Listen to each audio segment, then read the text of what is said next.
Hello, I'm back with another yap and talk and yap. I went to the gym. Let me just tell you, I had the funnest fucking weekend. It started off a little bleak. Friday night, I was like, yes, we went over to my sister's. I had 2 cocktails. I was ready to party, okay? And my anxiety out of nowhere, I just was like, whoa. I had to stop drinking. I was like, not okay. Went home to my parents. The next morning, I'm talking to my dad. He's like, don't be anxious. Like, it's really okay. And I just started bawling, fucking bawling. 34, almost 35. And like in my dad's arm, he's like, what is wrong? I was like, I just feel like such a failure. I was like, I don't know what I want to do with my life. I feel like I was put on this like path that I'm like so very grateful that you provided for me. But like, I never got the chance to like graduate from college and like look for jobs that I think that might have interested me. Like I just went and took the job that you helped me get the interview for. And then like I just spiraled down that path even though I knew I hated it. Like I kept going back to the same roles within the same industry that I knew I didn't like. Actually, I like the industry. I'm not going to lie. Like if I worked with a good brand, loved it. But like the role sales, I don't like sales. I like do not like data and forecasting, and I really do not give a fuck. Like I'm gonna be so for real when I say this. Like when I was pitching brands and stuff, and like people didn't want to bring in the product, I was like, cool. I was like, right, whatever. That's not me. I don't care, especially when it's not like my brand or product. I'm like, well, whatever. So I just like didn't love that. So I just was like, I just feel like a failure. I'm turning 35 this year. I have no idea what I want to do. I bought this place in Philadelphia, like hoping, wishing, praying that it makes me enough income to live abroad. Now I'm like, well, now I feel stupid that I even bought that because now I have bills to pay and HOAs and, like, what if something goes wrong? It's like a whole fucking thing. So I was just like, I really feel like a failure. I'm really nervous about going abroad. And I was like, and honestly, like the weight of the world is so heavy. Like, I don't know what to do. I was like, I hate the world. Like, I didn't know even how to put it nicely because it's just like so daunting. And I said it a bajillion times that like I'm so lucky and privileged and blessed. And I've lived a really good life. And I'm like, I have such great friends and family. And I've had such cool experience and the ability to like go to new places and live in new places and try different things. But I was like, it's just heavy and I don't know what to do. And I'm not kidding. I was like bawling for like an hour with my dad. It just was like, oh, I felt like a little kid again. Anyway, it was a rough start to the weekend, but then I ended up in Miami Beach with my sister, her husband, our best friend, and her husband, the fifth wheel. I love it there. Okay. I love being the wheeler. To go to a Calvin Harris concert, which, listen, let me tell you this much. I don't like EDM. I don't like DJs. The only Calvin Harris song that I really know is This Is What You Came For because it's a Taylor Swift song. But nonetheless, we go down there and I'm just having the best time. The best freaking time. Just vibing, dancing, jumping up and down, drinking my vodka Red Bulls, drinking my Surfsides. Having the best time. Having the absolute best time. The next morning, we wake up, we go get coffee, and we walk by this bar. And my friend is like, oh, that bar is open 24/7. I'm like, I have never been to a bar this early. Well, we need to walk inside, get a shot, and then go get the quiche out of the oven. Like, that was it. It was supposed to be super harmless. We knock on the door. The guy comes out. He's like, come back in 15 minutes. So we're like, all right, perfect. Let's go take out the quiche, see how we feel. And then my friend's like, I need a beer. I'm like, all right, let's go to On the Rocks. We roll up, I don't know, maybe like 9 to 9:30 at the bar. And it is just spiral. I'm going to insert a picture of the pour of vodka somewhere around here. Mind you, this was 9:30, 10 a.m. So our group we spiraled. It was supposed to be such a casual Sunday. Me and my sister were supposed to take our nieces to make tumblers in the afternoon. It was supposed to be easy breezy, you know, but we had these cocktails. We were all got on one.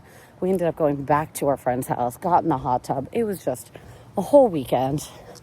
And then Monday, my dad and nephew went to the national championship game, and my dad texted me and my sister, and he's like, please watch the game with your mom. She doesn't want to be alone. So obviously we had to have some cocktails, ordered a Wingstop, and we just vibed. It was so nice to have a girls' night with me and my sister and my mom. So it just was like such a fun weekend. And it made me so happy. It makes me so sad to move away, but it makes me so happy to know that like I have this really cool life here. And people, like I was talking to my friend and I was like, I'm just like really overwhelmed. I feel like it's taken me a long time to have like people in my life that I feel like I have a good relationship with, that I'm going to be able to have friends with them for a long time. I feel like I moved around so much when I was growing up that like I never really had these like stable relationships. And I even like saw she's not my friend, but my old friend when I was in elementary school, and like they're all still friends with each other. And I'm like, God, I like wish I had that. Like I really wish I had that. And I think I never thought I was going to have that. And I do. Like I have friends that I have now been friends with since I'm 18 years old. I'm almost 35. And to me, that's like a lifelong friendship. And I just like, I'm scared to lose it by going abroad, but I'm scared if I don't go abroad, I'm never going to make it here. Like I just don't. Again, I don't know because I haven't lived abroad full time. I don't know what I'm going to do for work. Like, I don't really know what that looks like, but I just have this feeling that living here is not what's best for me, like mentally, physically, career-wise, love life. But like, I'm so scared to leave my friends and family, like truly terrified. But anyway, I just had the best weekend. I am getting excited to move, but then I was like, oh my God, I'm trying to find places in Portugal. I sent in 2 offers in Porto, one in Porto, one in Lisbon. And lo and behold, I'm talking to my realtor. I was like, you know what? My parents will just be my guarantor. And she's like, oh no, they can't because they don't have a Portuguese bank account. And I was like, oh fuck, I'm going to run into like a huge issue because I was like, I don't necessarily have an income. So I went through the whole thing. I was like, I have this amount of money saved in the bank. I'll send you that so they can like see I can pay off a year or 2 lease. Like, I don't want them to be alarmed. I was like, listen, I make X amount of money a month on my high yield savings account. And then I also have an Airbnb, but like, I really can't like show you any proof of funds or like what the income is, because it's only been on Airbnb for 1 month. And like, this month is really slow and I'm firing my management company because I absolutely cannot stand them. So I'm switching over to a new one. So I was like, God, I'm about to be fucked. I'm about to not be able to rent a place in Portugal. Like, and I told my mom, I was like, if I can't, if both of these units come back with like that being the main concern, then like I've done what I can do. I've tried. I'm going back to Philly, and then I'll have to like figure out what I want to do with my life in Philly. But like, again, I like really want to get out of this country. I want to live in another country. I really do just want to live like a more quiet, softer, not hamster on the wheel kind of life. Again, I might hate it. I know the first probably year or 2 is going to be very difficult, but like, I just feel called to it. Okay. Like I really do. When I spent 3 months there, like it was the best 3 months ever. So I just feel like I need to go. I feel like I need to try it. I've been talking about it since 2023. I can't believe it's finally happening. But like, my mom's like, you can't give up that easily. I was like, girl, I've been trying now for almost a year to move abroad. Like, I thought I would be in Portugal this time last year. So I was like, I think I've done everything that I could do. But nonetheless, I think I'm going to be okay. Fingers crossed. But here I go. I literally was at the gym this morning, and I am so over the gym, man. Like, I can't believe I have to go do that for the rest of my life, because I am not one of those people that's like, I hate the gym, but when I leave, I feel so good. I'm like, no, I hate it at all times, and I don't want to be there. So nonetheless, my heart hurts. That's probably not great, but that's a story for another time because I don't have health insurance, which forget about it. So I'm at the gym, and my brain just spirals and spirals and spirals about like everything that's going to go wrong, right? I'm like, I'm going to move to Portugal. I'm going to run through all my savings. I'm never going to find a job. I don't know what to do with my life. My Airbnbs aren't going to make me money. I'm going to continue on down this failure road that I have so graciously put myself on, okay? But then I was like, wait, bitch, you can change the way that you think about shit.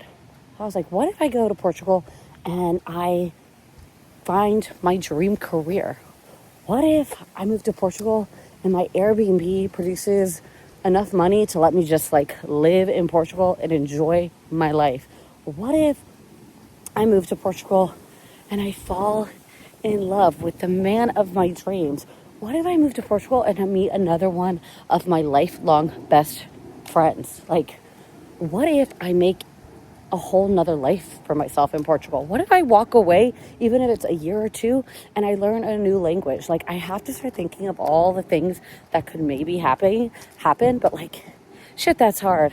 I love being a doomsday prepper. I love being like, you're a failure, get yourself in the grave. But like, there's so many things that could go right, but like, my brain is not wired for that kind of positivity. So like, I'm really trying to like picture my life if I move abroad and everything works out for me, and I just like need to be brave enough to go for it. I really do. And I'm gonna say it, like, I don't know if I want to be an influencer or an internet personality. Like, I really don't know what I'm trying to do with this page, but what I do know is like, I would love to get paid to just live, okay? And I know that is a silly thing to ask of the universe, but like, I want to document my life and my feelings. And like, I think it's so cool that I'm 34 moving abroad with my dog. And I would love to document that and like explore and like try new foods and like record it and like just like have this video footage of my life. So when I'm, God willing, 80, I can look back on my life and be like, wow, this is really cool. And like, I can show my nephews and maybe their kids and my nieces and their kids, like, I don't know, like, I want to like document my life, and maybe something will come from it, maybe it won't, because like I said, I don't know if I necessarily want to be like this influencer or internet personality, but like, I want to get paid for just living my life. Like, I want to get paid to live, which is why I bought that Airbnb and that investment property. Again, that might not work. I might have to go long-term rental. I might have to sell it, but like, I have to just start thinking of things that I want and going after that, and then just praying to the heavens above that like, yeah, maybe, just maybe, everything will work out the way it's supposed to, instead of me just like freaking the fuck out and like being a doomsdayer, okay? Like, why are we like that? Why are we all like this? Like, why am I like, oh my God, I'm gonna move abroad, I'm gonna like run through my savings, everything's gonna go bad, I'm gonna have to come back home, I'm gonna have to sell my place in Philly, I'm gonna end up moving back in with my parents, I'm gonna have this entry-level job again in a role I don't like. That's where I'm at. I'm like, that's so silly, Kristen. Don't do that. Don't do that. Like, don't do that. So I'm not going to do that. And now I am listening to a podcast, Not Skinny But Not Fat, with Emily Bader, which, by the way, I loved. People We Meet on Vacation. I never read the book, which I feel like I need to, but I absolutely adored the movie. I thought the two leads were just incredible.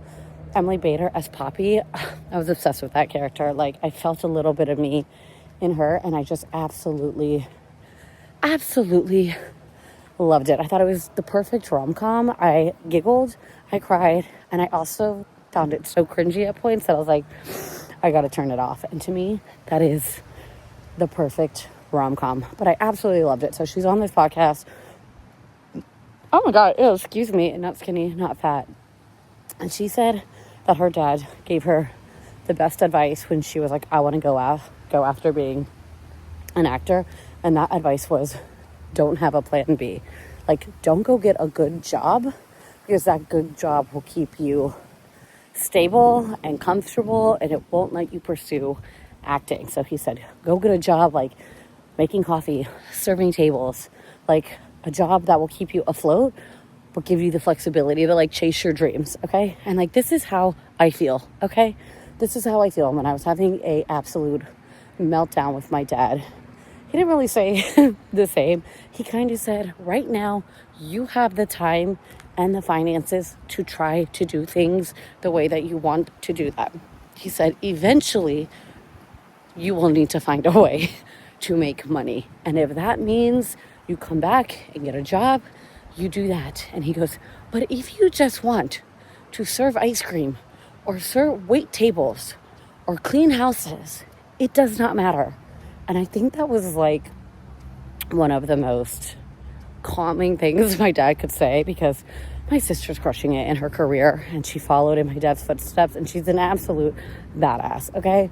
And my dad crushed it in his career and he's doing so well and it's just incredible. But like all I can think about is that like that's the road that I'm supposed to be on, to have this weird version of success, or for like to make my parents or people around me proud of me. And hearing my dad say like, you don't need this big grandiose job title or career, but like you do need a job, really did something to my brain.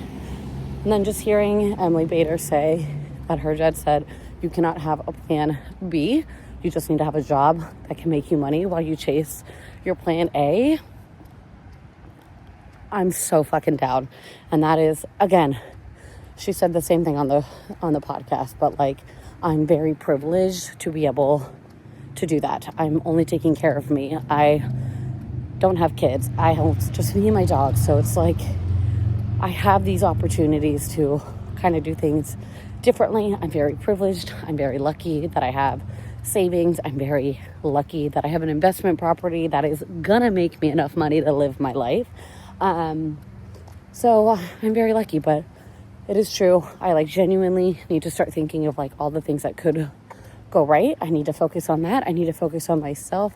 I need to like take myself out of the like successes, director title, making $200,000 a year. Like I need to get off that ride that I've been on for 10 years, and I need to stick to my plan A. And I think deep down in my core, I've always wanted to do something on the internet. I've always loved entertainment, reading, writing, music, reality TV, pop culture. Like my dream when I went back to grad school was to become an entertainment reporter, and I just like didn't pursue it. Like you just kind of get back into like what you know and you follow that path because it's so easy and comfortable, and that's what I did. So I need to stick to the plan A, and my plan A is figuring out how the fuck I'm gonna live my life and get paid to live my life, but not clock into a 9 to 5. Okay, I don't know what that'll look like. I don't know how I'm gonna accomplish it, but like that's my dream. Okay, that's my dream. So that's where I'm at. I'm gonna go listen to some more podcasts. I'm sweating,